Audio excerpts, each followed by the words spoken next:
Mayong buntag mga kaigsunan, ako day si Bro Shanjik Sisiban o sa kalay ko. Ug ani ako karong adlaw aron sa paghisgot mahitungod sa ang tahas sa pagampo. So atong mahibal-an mga kaigsunan kung unsaon nato pagampo, kung unsay atong buhaton aron ang atong mga pagampo madungog ngadto sa Dios. So usa ta kita magsugod mga kaigsunan atong pasiunahan sa pagampo sa ngalan samahan sa anak sa Espiritu Santo. Amen. Dear Mama Mary, cover us with your mantle of love and protection, for you are our mother and we are your children. Intercede for us to the Father that all that we do and say may redound to his good pleasure and glory. Amen. Jesus crucified, cover us, Lord, with your most precious blood, our families, relatives, and friends, and protect all of us from demonic retaliation, demonic harassment, curses, hexes, or spells. And send your holy angels, Lord, to defend us and to guard us. Amen. In the name of the Father, and of the Son, and of the Holy Spirit. Amen. So, may buntag kaninyo mga kaigsunan atong hisgutan karon ang tahas sa pagampo. Ang tanan nga iya sa Dios wala kitay ato, gawas sa atong mga sayop ug sala. Kung nagatugyan kita sa Dios sa atong kaugalingon, ang Dios nagatugyan sa iyang kaugalingon nganhi kanato. Ang matag higayon nga ikatugyan mo sa ang imong kaugalingon ngadto sa Dios mao ang conscious prayer. Kun matuohong pagampo. Adunay daghang katarungan nga ang tao dili halos makaampo, ang hinungdan mao nga nangita siyag panahon o dapit nga angay sa pagampo. Apan ang pagampo mahimo bisag asa ug bisan kanusa. Bisan maglakaw ka sa dalan. Kay ang pagampo mao ang pagbayaw sa imong hunahuna ug kasing-kasing sa pagkahiusa sa Dios, sa pagpakighiusa sa Dios o pagsulti kaniya. So kasagaran kanato mga kaigsuunan nga nganong dili kita makaampo tungod kay daghan kita og mga gimbuluhaton, labi na sa kalibutan ong butang, labi na daghan kitag trabaho sa atong panimalay o trabaho alang sa atong panginabuhi sa atong pamilya. Apan sigil nakalimtan na nato mga kaigsuunan nga sige lang kitag trabaho, apan wala na kitay panahon sa pagampo, wala na tay panahon nga makikistorya kita sa Dios. Kung magampo man ta, magampo ra ta kung natay manginahanglan ta. Apan kung dili na kita manginahanglan, limot-limutan na nato ug dili na kita magampo. So kasagaran mga kaigsuunan nga kung magampo kita, mangita kita og dapit o kanang lugar nga makaampo kita. Example sa simbahan, magampo ta. Pero mga kaigsuunan, ang pagampo bisan kanus-a na mabuhat ug bisan asa. Bisan maglakaw ka man sa dalan, bisan og anaa ka sa imong trabaho, magsakay ka man og jeep, magsakay ka magbus, pwede gani mag-CR ka, magampo gyapon. So pwede gyapon na siya buhaton. Kay ang pagampo mga kaigsuunan, bisag asa nato na buhaton ug bisan kanusa pwede ka nang mabuhat kay mao kanay paagi nga nakighiusa kita ngadto sa Dios, ang atong hunahuna ug atong kasing-kasing nabutang sa presensya ngadto sa Dios ug mao punay paagi nga nakigistorya kita sa Dios. Ngano nga dunay daghang dili na moampo. So nganong mga kaigsunan ang pangutana nganong daghan naman mga tao nga dili nagaampo. Ang hinungdan mao tungod kay wala nila madawat ang ilang gipangayo.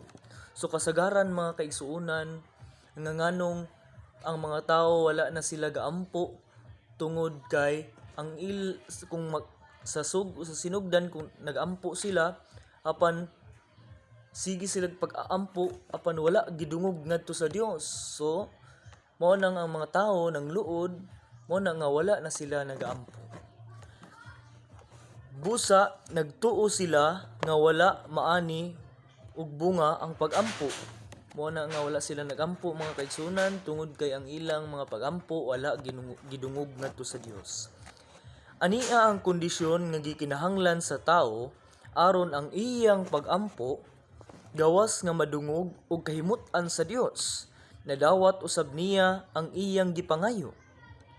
So isgutan nato diri mga kaigsuonan ang kondisyon nga gikinahanglan aron nga ang atong pagampo madungog ug kahimut-an kana sa Dios ilabi na ang inyong gipangayo. So una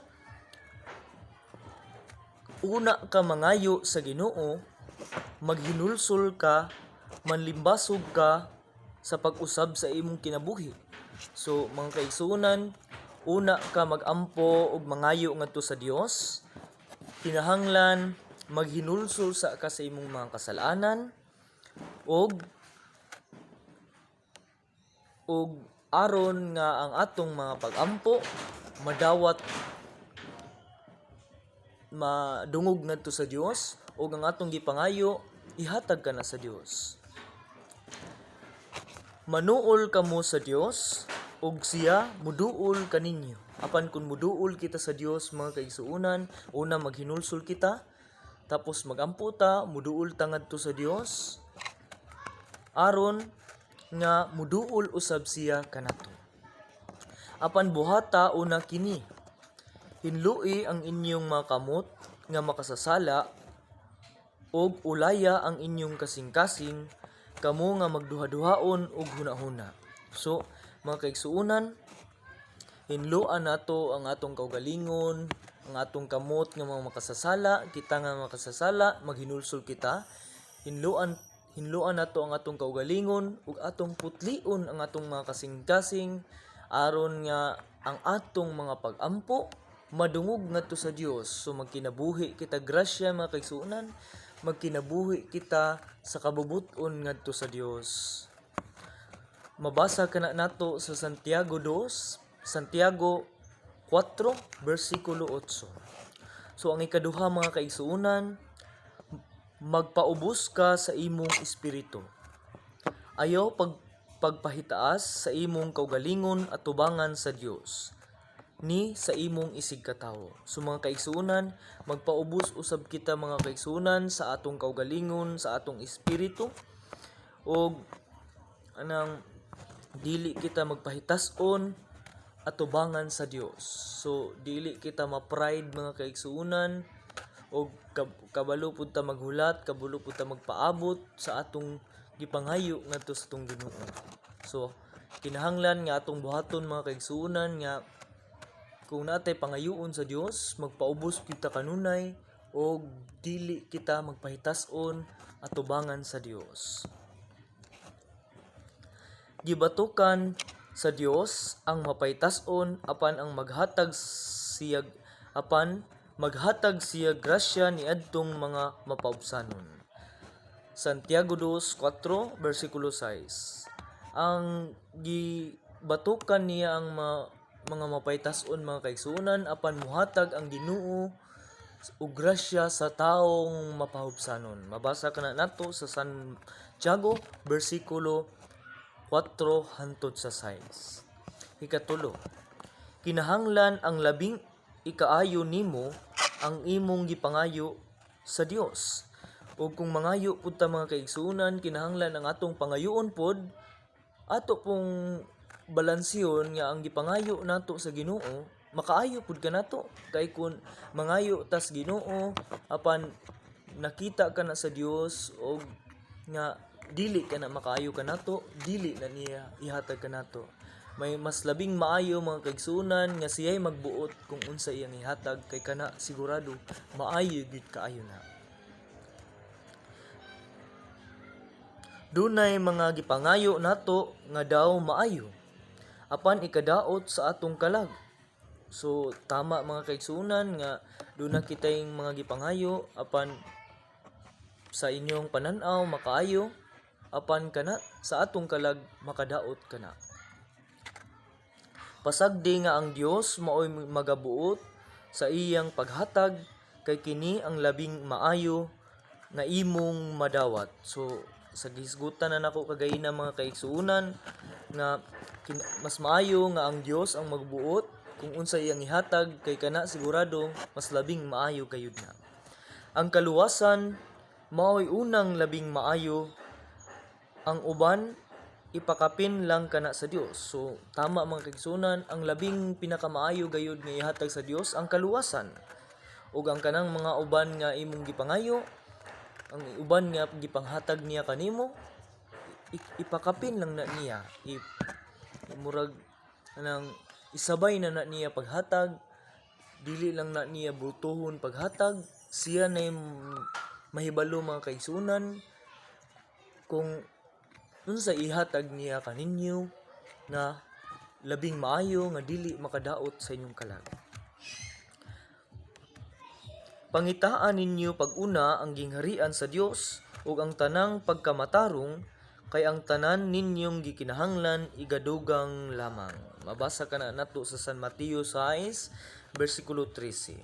So pangitaon sa nato ang gingharian sa Dios mga kaigsuonan, ug magbuhat kita sa pagkamata, magpuyo kita sa pagkabalaan, ug magbuhat kita sa pagkamatarong atubangan sa Dios, kay ang atong gikinahanglan mga kaigsuonan ihatag lang kana niya kanato.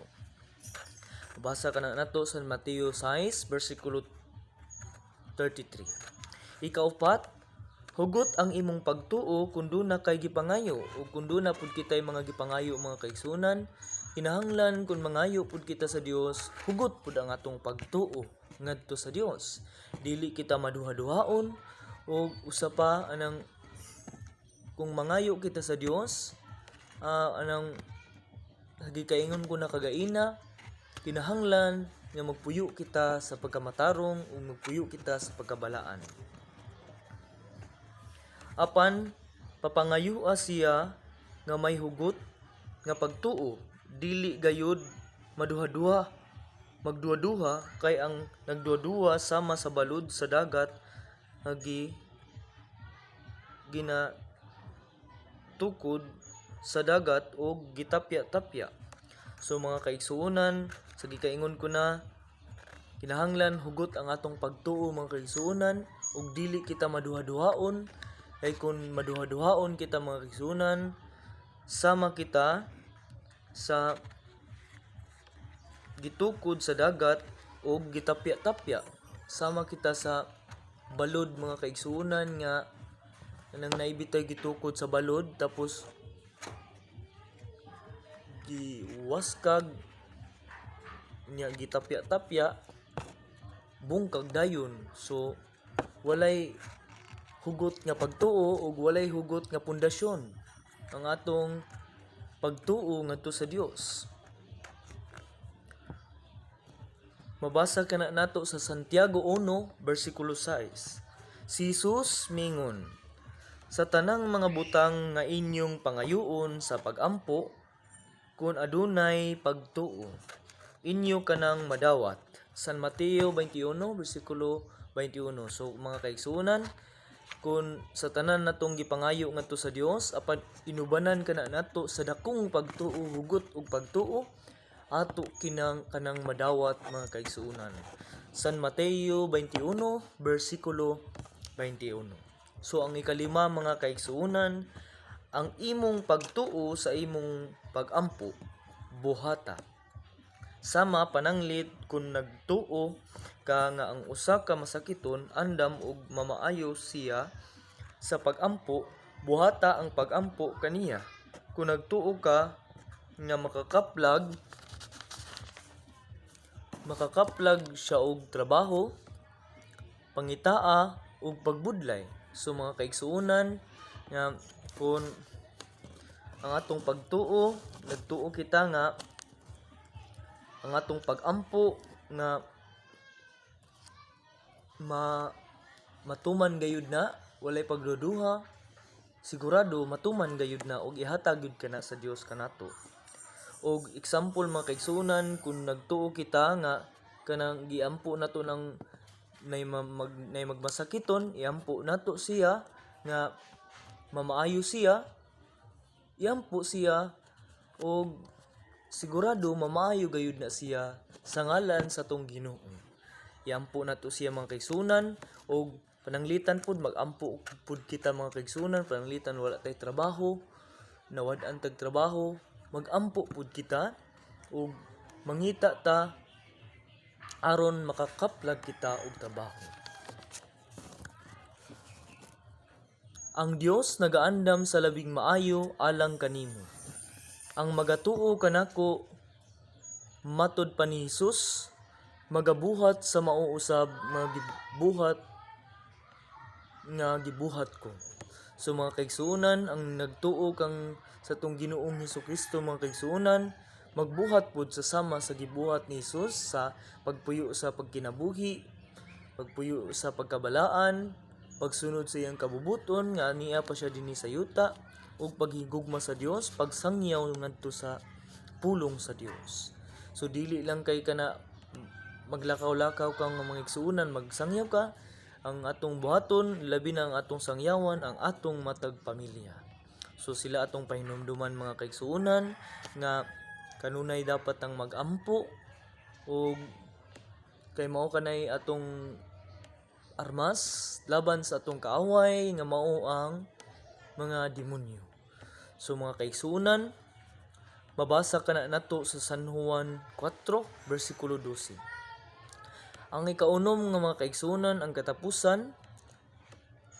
katapusan kinahanglan nga mapadayunon ang imong pag-ampo.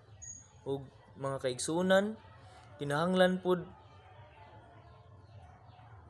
aron nga ang atong mga pag-ampo pod madungog ngadto sa Dios, kinahanglan mapadayunon pa yun na ang atong pag-ampo, kinahanglan nga magampo gid kita kanunay nga aron ang atong pag-ampo pod ug atong gipangayo ngadto sa Dios ihatag gayud kana niya. Si Santa Monica gidungog human sa 12 ka tuig.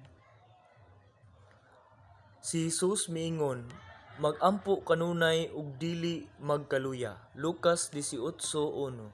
So si Santa Monica mga kaigsuunan, sige siyag ampo sa kadugay niyang pag-ampo, niabot og 12 ka tuig, usa pa gidungog ang iyang pag-ampo. So kinahanglan pud nga ato pud sundugon si Santa Monica aron ang atong mga pag-ampo pud madungog. Dili kay magampo lang ta karon tapos pagkaunya dili na pud ta magampo.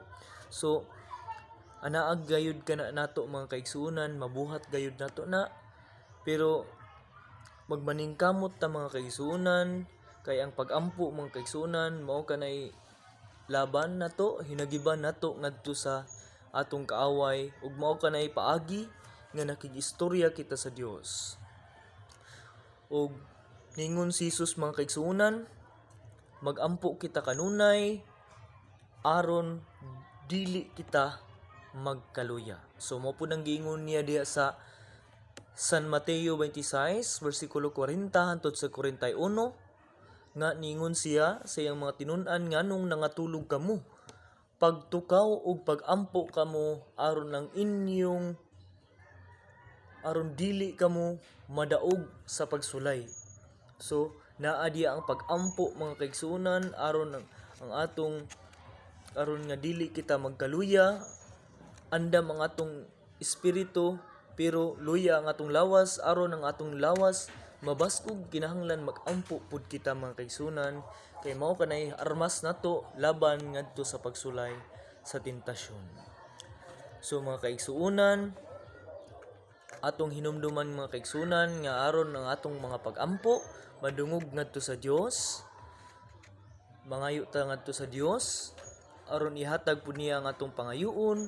Kinahanglan nga maghinulsol usa kita una mga kaigsuunan, hugasan nato ang atong sala.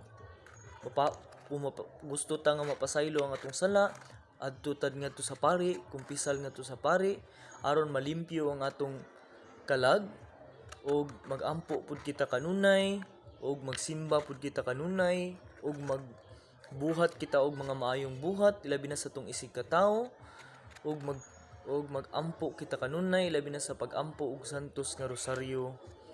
Og mga kaigsuunan, magpuyo sa pagkinabuhi sa grasya, magsunod sa kabubuton sa Dios. Aron ang atong mga pag-ampo mga kaigsuonan madungog ngadto sa Dios ug kahimutan kana sa Dios.